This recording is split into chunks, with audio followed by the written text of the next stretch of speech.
दर्शक हो नमस्कार. डॉक्टर स्टॉकमध्ये मी सरदार जाधव आपल्या सर्वांचं स्वागत करतो. आपल्या या प्लॅटफॉर्मवरती वेगवेगळ्या आरोग्याच्या समस्या किंवा त्याच्याबद्दल असणारी लक्षणं, त्याच्यावरती असणारे उपचार यांचं मार्गदर्शन देण्यासाठी, याचं मार्गदर्शन घेण्यासाठी आपण तज्ज्ञ डॉक्टरांच्या मुलाखती आयोजित करत असतो. आज आपल्या स्टुडिओमध्ये आहेत कोल्हापुरातील प्रसिद्ध ऑर्थोपेडिक डॉक्टर गिरीश मोठे सर. सर, तुमचं पुन्हा एकदा स्वागत आहे. नमस्कार. सर, नमस्कार. मागच्या 2 भागांमध्ये सरांनी आपल्याला सांधेदुखी असेल, मणकेदुखी असेल, मणक्याच्या वेदना असतील याच्यावरती मार्गदर्शन केलेलं आहे. त्याच्यावरती खूप विस्तृत आणि चांगलं मार्गदर्शन आपल्याला आमच्या चॅनलवरती पाहायला मिळेल. आजच्या भागामध्ये आपण महत्त्वाचं बोलणार आहोत ते हाडं ठिसूळ होणं. हाडांचे जे रोग आहेत याच्यावरती.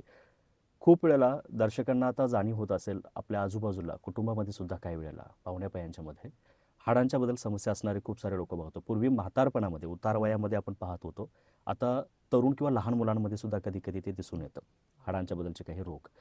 तर ते त्यांना कसं टॅकल करावं, त्याचे उपचार कसे घ्यावे, सर्वात महत्त्वाचं म्हणजे तज्ञ डॉक्टरांच्याकडे किंवा मोठ्या हॉस्पिटलकडे कधी जायला पाहिजे, हे सर्वात महत्त्वाचं आपल्याला या आजच्या भागामध्ये आपल्याला कळून येईल. मी सरांची थोडक्यात ओळख करून देईन. सर कोल्हापुरातील के स्टार मल्टीस्पेशालिटी हॉस्पिटलमध्ये प्रॅक्टिस करतायत आणि जवळपास 10 वर्षाहून अधिक सरांचा यामधला अनुभव आहे.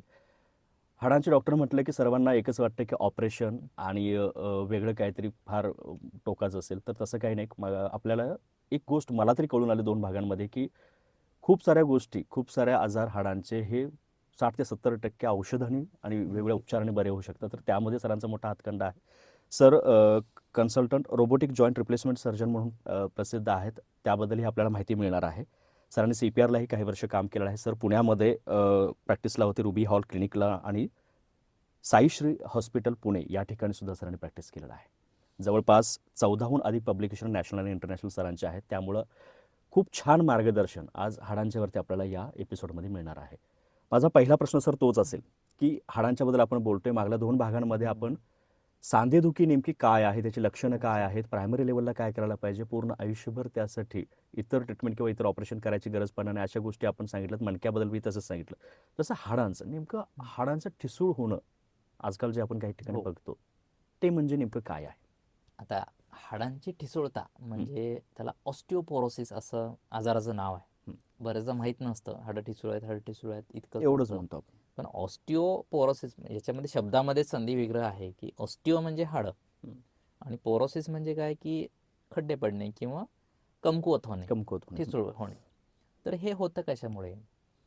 पहा आता आपण आपलं जे वय आहे 30 वर्ष ते 40 वर्ष ह्यानंतर डिजनरेशन स्टार्ट होतं. हं, नॉर्मली कसं असतं, हाडं बनवणाऱ्या काही पेशी आहेत आणि हाडं काढणाऱ्या काही पेशी आहेत, ज्याला हं, ऑस्टिओब्लास्ट आणि ऑस्टिओक्लास्ट असं रिस्पेक्टिव्हली म्हटलं जातं. तर ऑस्टिओब्लास्ट हे हाड बनवण्याचं काम करतात आणि हं, ऑस्टिओक्लास्ट हे हाड काढण्याचं काम करतात. हं. ही हाडांच्या मध्ये कंटिन्युअस प्रोसेस चालू असते. एकदा बनलेलं हाड तसंच राहतं असं नाही. ते कॅम्प चेंज होत राहतं. हा चेंज होत राहतं. ओके. तर काही कारणाने जर हाड काढण्याचं काम वाढलं पेशींचं हं, किंवा बनवणाऱ्या पेशींचं जर काम कमी झालं हं, तर हा त्रास होतो. त्याच्यामध्ये हाडं ठिसूळ व्हायला लागतात किंवा पोकळ व्हायला लागतं. हे तुम्हाला मी एक फोटोच्या दृष्टीने दाखवू इच्छितो. हं. आता एक समजा नॉर्मल हाड असं आहे ज्याच्यामध्ये आत असं स्पंजसारखं तुम्हाला दिसत असेल, हो, तर हो, हो. हे जे पोकळ्या आहेत ह्या छोट्या छोट्या असतात. हं. ठिसूळ व्हायला लागले की त्या पोकळ्या वाढलेले वाढतात, दिसतात. तर ते गॅप वाढतात. हं, हं, हं. तर अशी जी आहे ही रचना एक कालांतराने येते, ज्याला डिजनरेटिव्ह किंवा सेनाईल ऑस्टिओपोरोसिस म्हटलं जातं, किंवा हं, काही आजारांच्यामुळे पण येतं ज्याला सेकंडरी ऑस्टिओपोरोसिस म्हटलं जातं. हं, हं, त्याच्यामध्ये काही किडनीचे आजार असतील, लिव्हरचे आजार असतील हं, किंवा न्यूट्रिशनल, म्हणजे जर न्यूट्रिशनल घटकच मिळत नाही आहेत तरी हं. सुद्धा हाडं कमजोर होतं. तुम्ही न्यूट्रिशनबद्दल बोलताय, तर नेमकं हे होतं कशामुळं? म्हणजे हाडं ठिसूळ होण्याचं नेमकं कधी सुरू होतं? त्याला काही वयोगटाची मर्यादा आहे का? आणि सर्वात महत्त्वाचं म्हणजे व्हिटॅमिन डी कमतरता, हो. हार्मोन्स किंवा हो. रजोनिवृत्ती याच्यामुळं काही होण्याची शक्यता असते किंवा हे घटक किती महत्त्वाचे आहेत? नक्कीच ऑस्टिओपोरोसिसचं प्रमाण पुरुषांच्या पेक्षा स्त्रियांमध्ये खूप जास्त आहे. हो. आता रजोनिवृत्ती हा एक विषय आहे की एक 45-50 नंतर जेव्हा पाळी बंद होण्याची वेळ येते, हं, तेव्हा शरीरातलं हार्मोन्स जे इस्ट्रोजन आहे ते कमी व्हायला लागतं. इस्ट्रोजन कमी झाल्यामुळे काय होतं की हाडांच्या वरती हे हार्मोनल इफेक्ट होऊन हं, हाडं ठिसूळ होण्याचं प्रमाण पुरुषांच्या पेक्षा स्त्रियांच्या तुलनेत खूप जास्त वाढायला लागतं. हं, हं, त्यामुळे 45-50 नंतर स्त्रियांना थोडे कॅल्शियम किंवा व्हिटॅमिन डी सप्लिमेंट लागण्याची शक्यता खूप जास्त आहे. हं, हं, हं. आता तुम्ही म्हटलात की हे वयोमानानुसार पण आहे का? हां, म्हणजे कुठला वयोगट जास्त त्याला? हो. तर एक साधारणतः स्त्रियांचा विचार केला तर 45-50 हं. आणि पुरुषांचा विचार केला तर एक 55-60 यानंतर ह्याचं प्रमाण खूप जास्त आहे. हं. याला एक सायलेंट थीफ असं म्हटलं जातं. हं. जसं आता शुगर किंवा डायबिटीज जो सायलेंट किलर असा आजार आहे, हं. हं. त्याच्यात एकदम काही नाही होत पण एक एक गोष्टी निकामी व्हायला लागतात. हं. तसा हा सायलेंट थीफ आहे. हं. आता थीफ म्हणजे चोर म्हणजे चोर. का म्हणतो हां. आपण याला, हां. की कशाची चोरी होते. बरोबर. आता हाडं जे आहेत हे कॅल्शियमसाठी बोन बँक्स म्हणजे कॅल्शियम बँक्स जे आहेत या हं. म्हणजे मिनरल बँक्स आहेत या शरीरात रक्तामध्ये कॅल्शियम हे लागतंच. हं. आपल्या हृदयाच्या ॲक्टिव्हिटी, मसलच्या ॲक्टिव्हिटी किंवा इतर सर्व ज्या गोष्टी आहेत, रेस्पिरेशन जे आपण श्वासोश्वास घेतो, मायटोकॉन्ड्रियल लेवलला तिथे सगळ्यांना कॅल्शियम लागत असतं. हं. तर रक्तातली कॅल्शियम हे मेंटेन ठेवावीच लागते शरीराला. जर ऑस्टिओपोरोसिस होत असेल तर काय होतं की शरीर रक्तातली लेवल मेंटेन करण्यासाठी हाडातून काढायला लागतं. हं. हं. हं. तर ऑस्टिओपोरोसिसमध्ये हाडातील कॅल्शियम कमी व्हायला लागतं, मिनरल्स कमी होतं. हं. त्यामुळे त्याला सायलेंट थीफ असं म्हटलं जातं. नेमकं हाडं ठिसूळ होणं हम्म. हे कसं सुरू होतं मग? ह्यात कसं असतं की आपली बदललेली जीवनशैली म्हणा किंवा आपण इंडोर काम जे आहे, हां. तर तुम्ही प्रश्न उपस्थित केला होता की व्हिटॅमिन डी याचं हं. लेवल सप्लिमेंटचं काय आहे. हं. तर व्हिटॅमिन डी हे एक घटक असा आहे की आपल्याला आपण खाल्लेलं किंवा जेवणाद्वारे घेतलेलं कॅल्शियम शोषून घ्यायला मदत करतो. त्यामुळे मुळातच व्हिटॅमिन डी लेवल्स कमी असतील तर हं. तुम्हीही कितीही कॅल्शियम सप्लिमेंट्स घ्या, हं. ते असे अंगाला लागू होणार नाही. त्यामुळं जर इंडोर काम जास्त आहे तिथे ऑस्टिओपोरोसिस व्हायची शक्यता जास्त आहे. हाडांना ताण येणाऱ्या गोष्टी जशा आहेत, वर्कआउट नाही आहे किंवा मुवमेंट्स नाही आहेत, बैठे काम जास्त आहे, याच्यातही हाडांच्यावर लोड नाही येत.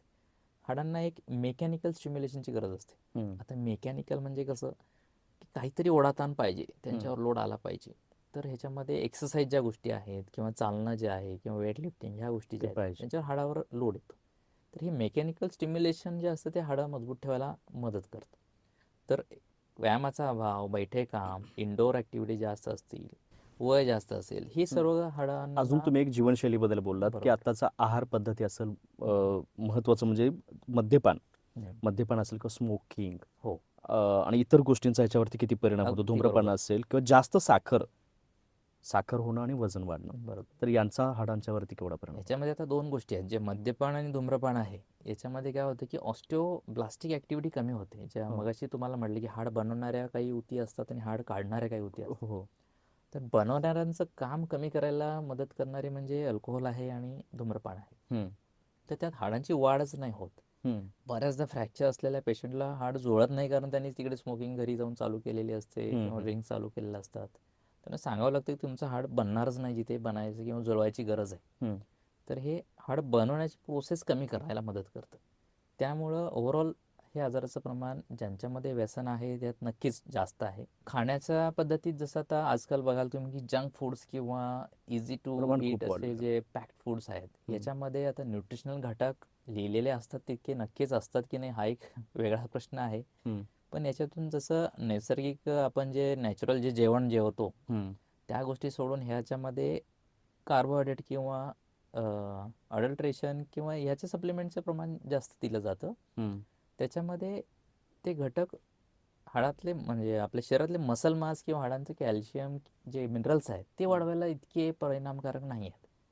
नैसर्गिकरित्या जे आपण जेवतो काय मोड आलेले कडधान्य असतील, डाळी असतील, अंडे असतील किंवा काही नॉनव्हेज जमत असेल जे लोक नॉनव्हेज खातात त्याच्यामधून जे मिळणार आहे दुधाचे पदार्थ ह्याच्यातून जे गोष्टी मिळतात कॅल्शियम हं. हं. किंवा हाडांची सप्लिमेंट हे नक्कीच चांगले असतील पॅक्ड फूड किंवा हे आता हाडं ठिसूळ रोज. होण्यासाठी तुम्ही जसं व्यसनाधीनताचं हम्म. सांगितलं, की मद्यप्राशन असेल, स्मोकिंग असेल, इव्हन तंबाखूसुद्धा किंवा इतर हो, कुठल्याही व्यसनांच्या गोष्टी हाडा ठिसूळ होण्यासाठी कारणीभूत होतात किंवा बरोबर. त्याच्या ऑपरेशननंतर ते जुळून देत नाहीत. जुळण्यासाठी हो. न जुळण्यासाठी ते कारणीभूत ठरतात. तसं सर्वसाधारणपणे आता जसं तुम्ही सांगितलं, की सप्लिमेंट्स आपण बाहेरनं काही घेतो. हम्म. हाडं चांगली राहावीत यासाठी. तर काही औषधं पण घेतो. तर ती कितपत सपोर्टिंग ठरू शकतात, कितपत योग्य आहेत? सप्लिमेंट्स ज्या घेतो बाहेर. सप्लिमेंट्स आता आता याच्यात वेगळ्या वेगळ्या प्रकारच्या गोष्टी आहेत. जसं आपण प्रोटीन सप्लिमेंट घेतो, हं. कॅल्शियम सप्लिमेंट घेतो. हं. कॅल्शियमचं साधं सांगायचं झाल्यास कॅल्शियमचे वेगळ्या वेगळ्या प्रकारे सॉल्ट्स अवेलेबल आहेत. कॅल्शियम कार्बोनेट आहे, कॅल्शियम अस्पार्टेट आहे. तसे वेगळ्या वेगळ्या 5 ते 6 प्रकारात ते सॉल्ट्स उपलब्ध आहेत. हं. तर ते घेताना आपल्याला जे सूट होणार आहे ते घेतलं पाहिजे. बऱ्याचदा कॅल्शियम कार्बोनेट सॉल्टमुळे काही लोकांना त्रास होतो. मग ते कॅल्शियमची गोळीच बंद करतात. हं. असं होतं.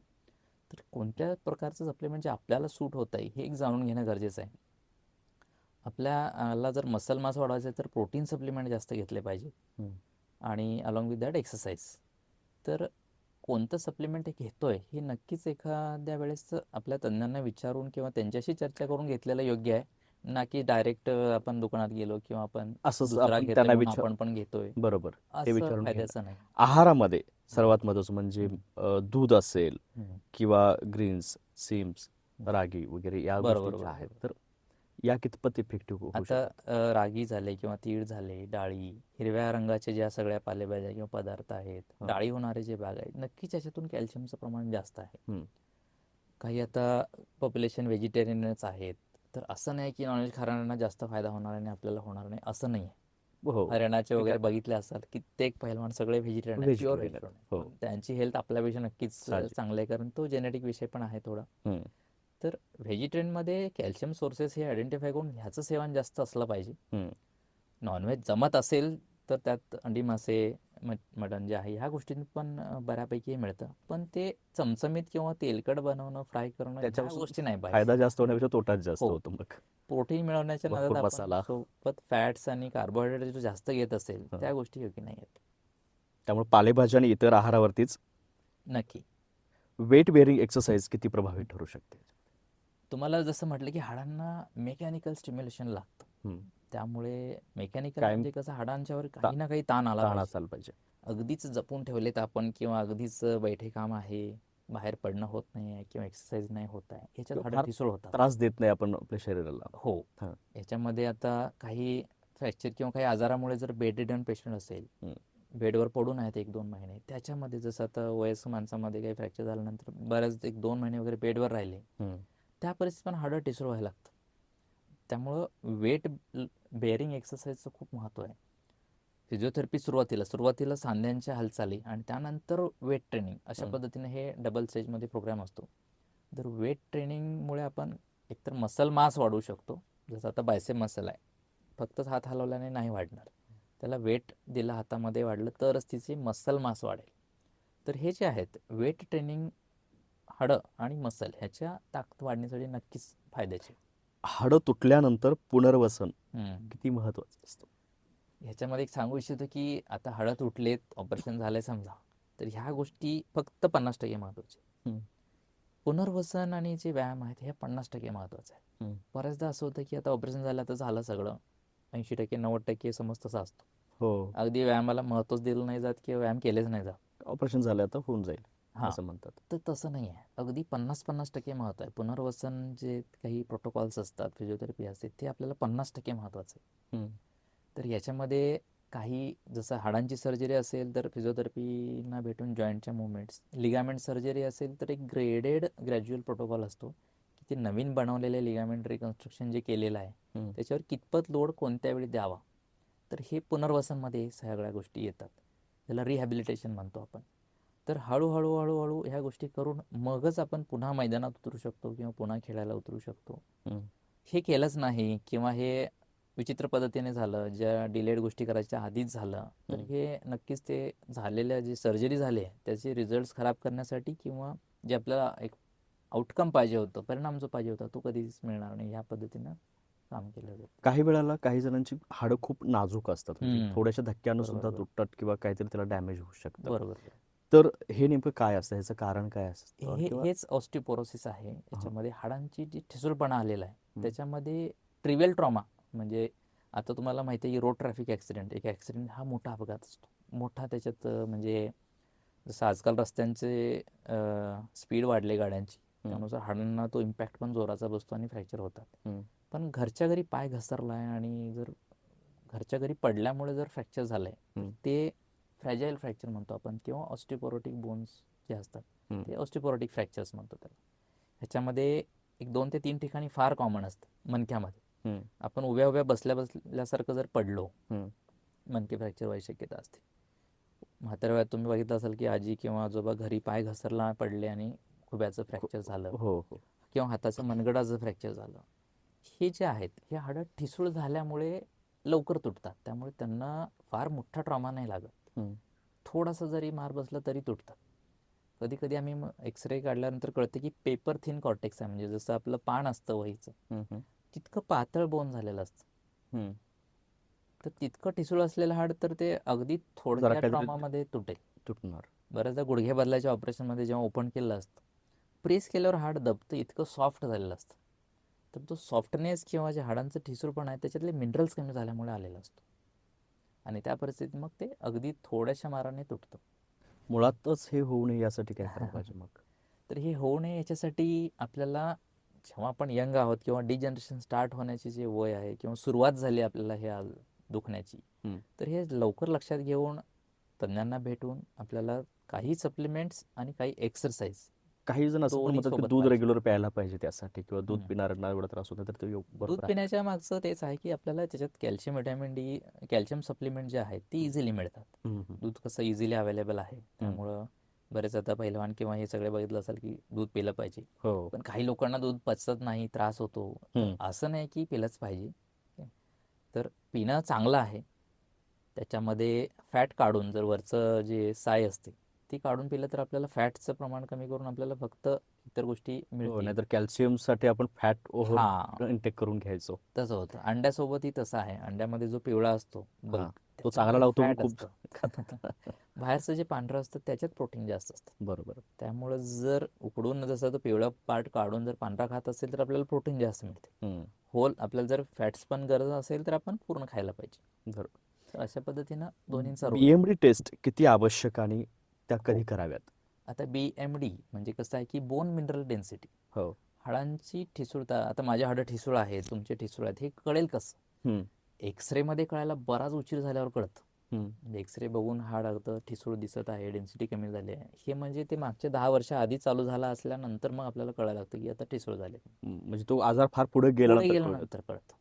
तर BMD मुळात टेस्ट. कळू नये हां. याच्यासाठी मग टेस्ट जे आहे त्याच्यासाठी त्याच्यामध्ये डेक्झा स्कॅन किंवा ही BMD टेस्ट आहे. हं, हं, हं. तर ह्याच्यामध्ये काय केलं जातं की शरीरातले जे हाडं आहेत, जसं मणक्याचं हाड, खुब्याचं हाड आणि मनगटाचं हाड, हं, हं, हं. ह्या ठिकाणची बोन मिनरल डेन्सिटी बघितली जाते. हं, हं. आता त्यातही आहे, आता मी राईट हँडेड पर्सन आहे तर माझ्या उजव्या हाताचे हाडं मजबूत असतात डाव्यापेक्षा. हं.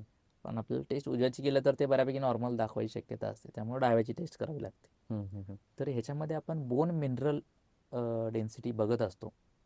याच्यानुसार ते आपल्याला एक टी स्कोअर मिळतो. हं. आता टी स्कोअर म्हणजे कसं आहे की एक समजा आता 30 वर्षाचा यंग मुलगा आहे जो नॉर्मल आहे किंवा मुलगी आहे, त्यांच्या तुलनेत तुमचं त्या वयाला कितपत कमी आहे हे हं. हाडातली ठिसूळपणा किती आहे किंवा हाडातले कॅल्शियम किंवा मिनरल्स किती कमी आहेत हे बघितलं जातं. जसं 40 वर्षाचा माणूस असेल तर 40 वर्षाच्या माणसाची तो जो एक डेटा आहे स्टँडर्ड, हं. त्याच्यानुसार कम्पेअर करून ते टी व्हॅल्यू काढली जाते. तर टी व्हॅल्यू प्लसमध्ये जर असेल 0 +1 2 3 तर हाडं चांगली आहेत. हं, हं. ती जर 0 खाली मायनसमध्ये जात असेल, हं. अगदी -1 -2.5 असे त्याचे कॅटेगरीज आहेत, तर अगदी 2.5 क्रॉस होत असेल मायनस तर आपण ऑस्टिओपोरोसिस हा आजार समजतो. तर हाडाची ही सुरवात. टेस्ट जी आहे ती केल्याने आपल्याला कळू शकतं की आपण ऑस्टिओपोरोटिक आहोत का. ही टेस्ट जर सांगितली, लक्षणं काय प्रायमरी लेवलला असू शकतील? प्रायमरी ह्याच्यात लक्षणं फार भेग आहेत, हं. असं कळून नाही येत. तर ह्याच्यामध्ये जनरलाइज बॉडी पेन, पूर्णच अंग दुखतं, हं, हं, असं हं. एक असतं. सुरुवात होते ती पाठदुखीपासून. हं. पाठ दुखते, बरेचदा मणक्याचं एक्सरे वगैरे केलं जातं, मणक्याचा MRI पण कधी कधी झालेला असतो पेशंटचं, ते नॉर्मल असतात सगळ्या गोष्टी, चकती जागेवर असते, दबलेली नसते, पण हं. एक अंगदुखी पाठदुखी अशी इथून सुरुवात होते. अगदीच पुढे गेलं तर तुम्ही असं बघितलं असाल म्हाताऱ्या वयात की समोर वाकलेले असतात माणसं, हो, मणक्याला हो. बाक आलेला असतो, हो. तो पण ऑस्टिओपोरोसिसचा प्रकार. हां. इझी असंच हलक्या माराने जर हाड तुटत असेल, जस्ट घरीच हात टेकून पडले किंवा पाय घसरून पडले आणि फ्रॅक्चर झालं, हं. तेही लक्षण आहे की हाडं ठिसूळ झाल्याचं. तर असं एक generalize body pain, back pain इथून सुरुवात होते, ते फ्रॅजिलिटी फ्रॅक्चर्सपर्यंत त्याचा शेवट होऊ शकतो. म्हणजे अशा प्रकारची ही लक्षण किंवा हा आजार असा पुढे जाऊ शकतो. हो. हाडांच्या बाबतीत आजकाल कसं झालंय की लोक, कारण शेवटी अख्खं आपलं शरीर हम्म. त्या हाडांच्या सांगाड्यावरतीच अवलंबून आहे हो, आणि तेच नक्कीच. तेच पूर्ण आयुष्यभर आपल्याला साथ देणार असतं. ते स्ट्रॉंग ठेवणं, त्याच्यामुळेच आपलं हेल्दी लाईफ फार म्हणजे हेल्दी लाईफ राहू शकतं. हम्म. याचसाठी आम्ही हे सिरीज आयोजित केली की बाबा आरोग्याबद्दलच्या माहिती आपल्याला मिळतात, आरोग्याबद्दल आपण आता कॉन्शियस होत निघालोय, परंतु याला नेमकं काय करायला पाहिजे, मुळात ती लक्षणं कशी असतात त्या आजारांची, त्याला प्रायमरी लेवलला काय करायला पाहिजे, ही मार्गदर्शन आपल्याला या माध्यमातून आम्ही तुमच्यापर्यंत पोहोचवतो. शेवटी सर मला एक संदेश आपल्याकडनं असा हवा आहे. आता जसं तुम्ही संधिवाताबद्दल सांध्यादुखीच्या वरती बोललात, हं. इव्हन मणक्याच्या वेदनांच्या बद्दल, मणक्याच्या आजारावरती तुम्ही दर्शकांना एक मार्गदर्शन दिलं. तर हो. तसं एकंदरीत हाडांच्या बाबतीत किंवा हाडं ठिसूळ होणं असेल किंवा हं, हाडांच्या हं. आरोग्याबद्दल एक थोडक्यात काय सांगाल? आता हाडांचं आरोग्य चांगलं ठेवण्यासाठी ज्या हो. गोष्टी केल्या पाहिजेत याच्यामध्ये सगळ्यात आधी आहाराचं एक महत्त्व आहे. हं, आहारात तो पण काय खातो ह्याच्याकडे सगळ्यांनी लक्ष दिलं पाहिजे. आपण किती जंक फूड खातोय किंवा काही होममेड फूड खातोय. हं, होममेडमध्ये पण आपण जसं स्प्राउट्स वगैरे किती खातोय किंवा चमचमीत किती खातोय हे हं, बघायला पाहिजे. दुधाचे पदार्थ, नॉनव्हेज जमत असेल तर नॉनव्हेज, व्हेजमध्ये जे कॅल्शियम सोर्सेस आहेत त्या गोष्टी. सनलाईट एक्सपोजर, आपण घराच्या बाहेर पडलं पाहिजे. हं. हातपाय हलवलेच पाहिजेत. त्यामुळे मेकॅनिकल स्टिम्युलेशन जे मगाशी म्हटलं की हाडांच्यावरती लोड आला पाहिजे, तर व्यायाम काही प्रमाणात झालेच पाहिजेत. बाहेर, घराच्या बाहेर एक 20 मिनटं अर्धा तास तरी आपल्या अंगावर सकाळच्या 10च्या आधीचं ऊन पडलं पाहिजे, ज्याच्यात व्हिटॅमिन डी मिळून आपण अ, हाडं मजबूतीसाठी मदत करू शकतो.